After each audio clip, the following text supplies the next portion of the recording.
Welcome back once again. मैं अश्विन प्रभाकर मिश्रा आप सभी का एपीएम क्लासेस में स्वागत करता हूं। और आज हम बात करेंगे कन्वर्सेशनल सेंटेंस के पार्ट 4 के बारे में, जिसमें हम सीखेंगे बहुत ही यूजफुल सेंटेंस जो कि हमारे दैनिक यूज़ के लिए बहुत ही मदद कर सकते हैं। और प्लीज़ आप वीडियो को लास्ट तक देखिएगा। साथ ही अगर आप नए यूजर्स हैं या व्यूअर्स हैं तो हमारे यूट्यूब चैनल को सब्सक्राइब कर दीजिएगा, ताकि सबसे पहले आपको जो भी वीडियो अपलोड हो हमारे द्वारा तो सबसे पहले आपको नोटिफिकेशन आपके सेलफोन पे मिल सके। और मेरा ये भी कहना है कि आप अपने काम को इतना परफेक्शन के साथ कीजिए ताकि आपको वह काम में इंटरेस्ट दिखने लगे, आप वह काम करना आपको पसंद आने लगे। जब किसी भी वर्क को आप अपनी ड्यूटी मान लेते हैं ना, कर्तव्य, तब उस काम को करने में बहुत अच्छा लगता है। But when you accept any kinds of work as a burden, then you will not able to show any kinds of interest inside it. जब आप किसी भी काम को बोझ मान लेंगे ना अपने ऊपर, तब वो काम करने में इंटरेस्ट नहीं रहता है, अच्छा नहीं लगता है। तो हमें किसी भी टॉपिक्स को बोझ नहीं समझना है, क्योंकि हमारा जो वीडियो है बहुत लिमिटेड टाइम के लिए है। और साथ ही इसमें जो कुछ भी है बहुत इंटरेस्टेड, अगर आप एक बार उसको देखेंगे तो मैं उम्मीद करता हूँ कि उसको दोबारा देखने की जरूरत नहीं पड़ेगी, दोबारा पढ़ने की जरूरत नहीं पड़ेगी। All this things, all this topics will be learn with in only one time. एक ही बार में आपको याद हो जाएगा, एक ही बार में तैयार हो जाएगा। बस जरूरत है आपको कंसंट्रेशन के साथ देखने की और लास्ट तक वीडियो को देखने की। तो चलिए शुरू करते हैं। और आज का हमारा खास जो टॉपिक है conversational sentence of the day. रोज की तरह आज भी हमने आपके लिए बहुत ही इंपॉर्टेंट सेंटेंस लेकर आया है, जो कि आप अपने दैनिक जीवन में यूज कर सकते हैं। You can use it according to the needs, according to the situation of your day to day life. So guys, let's start the video. आइए हम शुरू करते हैं। आज का हमारा पहला सेंटेंस है, यह मौका दोबारा नहीं आएगा। कई लोग कहते हैं ना कि यार तुम आज के समय में कुछ मेहनत कर लो, पढ़ लो, यह समय फिर से दोबारा आने वाला नहीं है। या आप अगर चाह के भी स्टूडेंट्स लाइफ अगर आपका बीत जाता है तो आप चाह के भी पुनः स्टूडेंट्स नहीं बन सकते हैं, ठीक है।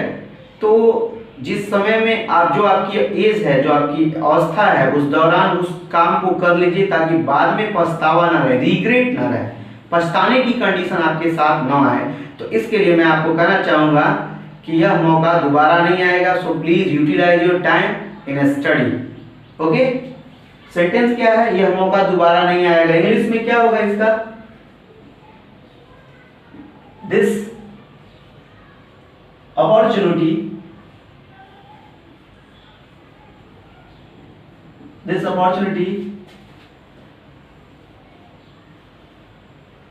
will not come again.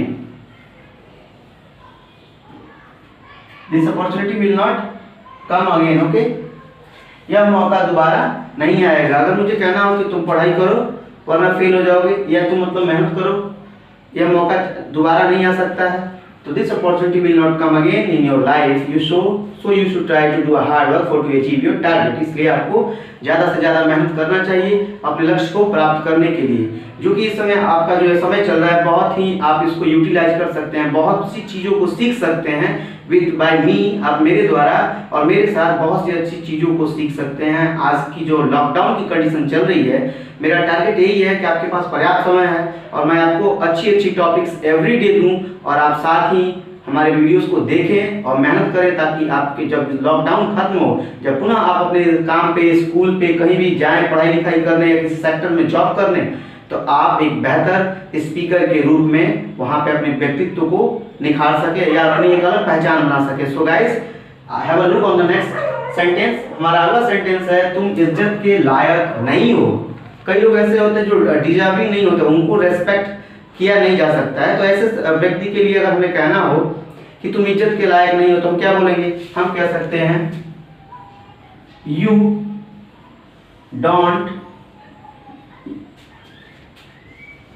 Don't deserve respect. Okay, तुम इज्जत के लायक नहीं हो, you don't deserve respect. Understand? अगर किसी को कहना हो कि तुम इज्जत के लायक नहीं हो, तुम सम्मान के लायक नहीं हो, तुम बात करने के लायक नहीं हो, you are not able to talk with anyone. अगर हमें कहना हो कि तुम इज्जत के लायक नहीं, यू डोंट डिजर्व रिस्पेक्ट, तुम्हें इज्जत देना गलत है, I will not give respect towards you. बात करते हैं अगले सेंटेंस की, और हमारा अगला सेंटेंस है अपने काम से काम रखो। कई लोग ऐसे होते हैं जो दूसरों की जिंदगी में इंटरफेरेंस में उनको बहुत ज़्यादा, या इंटरप्रिटेशन में या इंटरप्शन करने में बहुत ज़्यादा इंटरेस्ट होती है, रुचि होती है। तो ऐसे व्यक्ति से सर्टेनली हमें कहना पड़ता है कि तुम अपने काम से काम रखो या अपने काम से मतलब रखो। ऐसी सिचुएशंस में अगर हमें सेंटेंस इंग्लिश में बोलना हो तो हम कह सकते हैं mind your on business, mind your on business, अपने काम से मतलब रखो, माइंड योर ऑन बिजनेस।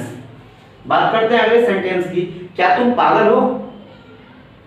कई लोग ऐसी मिसचीफ करते हैं, ऐसे मतलब डिट्स करते हैं, बैड हैबिट्स करते हैं, जिस कंडीशंस में हमें उनको बोलना पड़ता है क्या तुम पागल हो? Have you gone mad? Are you out of your mind? Are you mad? लेकिन हम यहाँ पे क्या बोल सकते हैं, हम यूज करेंगे आर यू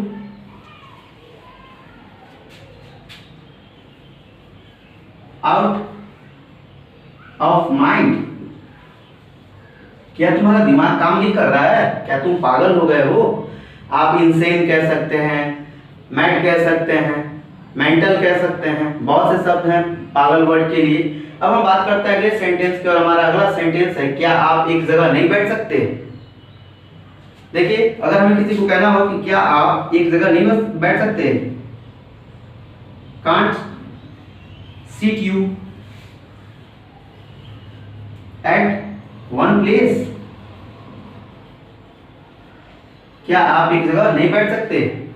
जब जो लोग ज्यादा परेशान होते हैं उनको हमें कहना पड़ता है कि एक जगह बैठो, चुपचाप अपने काम से मतलब रखो। ये सभी सेंटेंस हमारे लाइफ के पार्ट हैं। हम डेली कुछ ना कुछ ऐसे सेंटेंस बोलते रहते हैं, हिंदी में स्पीक करते हैं, अपने घर पे, अपने स्कूल्स में, अपने कॉलेज में, सोसाइटी में, कहीं भी जाते हैं तो ऐसे सेंटेंसेस हमें बोलने पड़ते हैं, लेकिन हम हिंदी में बोलते हैं। But today according to me, from today all of you will try to speak in English language with the help of all this sentence. इन सभी सेंटेंसेस की मदद से आप आज से इंग्लिश में बोलना शुरू करने की कोशिश करेंगे। चलिए बढ़ते हैं अगले सेंटेंस की तरफ। हमारा अगला सेंटेंस है जो हुआ सो हुआ।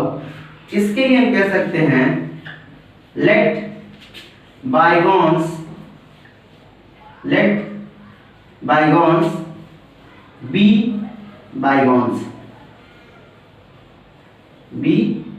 बायगॉन्स, मतलब कि जो हुआ सो हुआ, मतलब बीती हुई बातों को रिपीट करने का कोई फायदा नहीं है। इसलिए हम कहते हैं चलो जो हुआ सो हुआ, हमें आगे की तरफ बढ़ने की कोशिश करनी चाहिए। तो हम कह सकते हैं let bygones be bygones and we should always try to go on forward direction.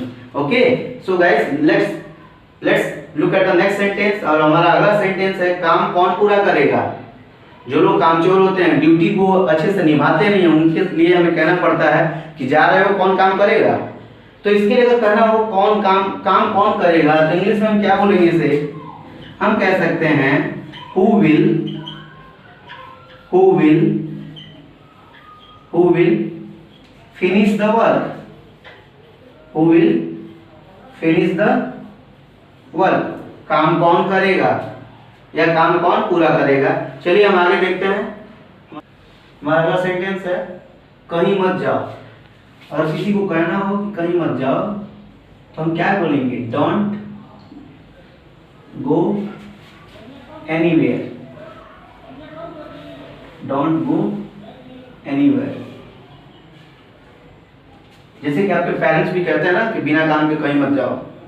अगर आज की सिचुएशन पे देखा जाए, अगर मैं कहूँ कि अगर जरूरत ना हो तो आप घर से बाहर ना निकलें, कहीं मत जाएं, तो if there is no needs please don't go anywhere. Okay, कहीं मत जाइए, घर से बाहर मत जाओ या कहीं मत जाओ, डोंट गो एनीवेयर। बढ़ते हैं अगले सेंटेंस की तरफ।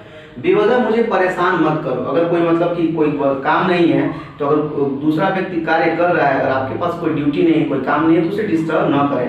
ऐसे सिचुएशन में अगर आपको बोलना हो कि बेवजह मुझे परेशान मत करो, तो आप क्या बोलेंगे? आप कह सकते हैं don't disturb me,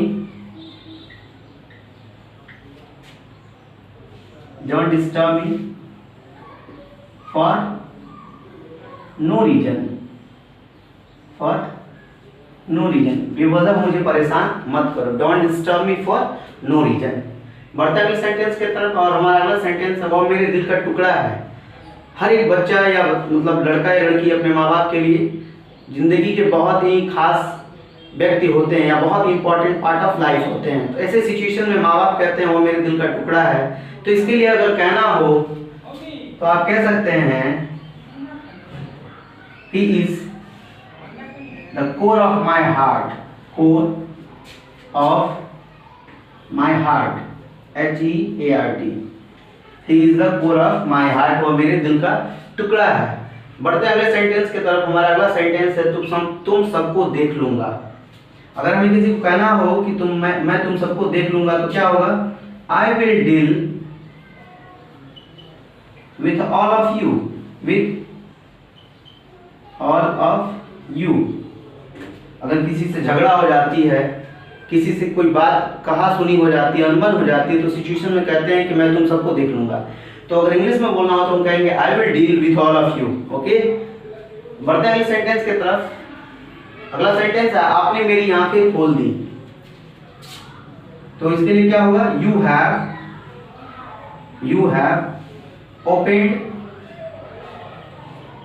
have opened my eyes. आपने मेरी आंखें खोल दी। अगर किसी से कहना हो यार तुमने तो मुझे मतलब सही रास्ता दिखाया, या कोई बड़ा बुजुर्ग व्यक्ति है उससे कहते हैं कि मैं आज तक इतना गलत काम करते आ रहा था, आपकी वजह से मेरी आंखें खुल गई। तो इस सिचुएशन में अगर कहना हो आपने मेरी आंखें खोल दी तो इंग्लिश में बोलेंगे you have opened my eyes. बढ़ते हैं अगले सेंटेंस की तरफ और हमारा अगला सेंटेंस है यह नहीं किया जा सकता। कोई ऐसा काम होता है जो कि चाहकर भी नहीं कर सकते हैं, ठीक है। तो ऐसे सेंटेंसेस को हम बोलना हो कि अगर यह नहीं किया जा सकता तो हम कहेंगे it can't be done. It can't be done मतलब कि यह नहीं किया जा सकता। अगला सेंटेंस है हमारी नजरों से दूर हो जाओ। हमारे नजरों से दूर हो जाओ। क्या बोलेंगे? Get out of our sight. Get out of our sight, हमारी नजरों से दूर हो जाओ। जब हम अपने पेरेंट्स को ज़्यादा डिस्टर्ब कर देते हैं, परेशान कर देते हैं, तो सिचुएशन में पेरेंट्स गुस्से में आके कहते हैं हमारी नज़रों से दूर हो जाओ, get out of our sight. या हम भी कहते हैं जिससे हमें बातचीत करना पसंद नहीं है तो उसको कहते हैं please I said get out from our sight, मेरी नज़रों से दूर हो जाओ, ठीक है। हमारा लास्ट सेंटेंस है जिंदगी झंड है फिर भी घमंड है, ठीक है। क्या होता है लाइफ में बहुत ज़्यादा प्रॉब्लम्स होती है, फिर भी लोगों को या मतलब कुछ ऐसे भी लोग होते हैं जिनको अच्छे से कोई चीज़ आता भी नहीं है फिर भी ईगो है या थोड़ा सा लिटिल नॉलेज है and they always try to show him और हरसेल्फ, खुद को दिखाने की कोशिश करते रहते हैं। मतलब कि उनको कुछ आता जाता भी नहीं है, ईगो भी बहुत ज़्यादा है, ठीक है, सक्सेस भी नहीं मिलती और ईगो भी रहता है। तो ऐसे सिचुएशन में हम कहते हैं जिंदगी झंड है फिर भी घमंड है। इंग्लिश में अगर बोलना हो तो क्या बोलेंगे? The life is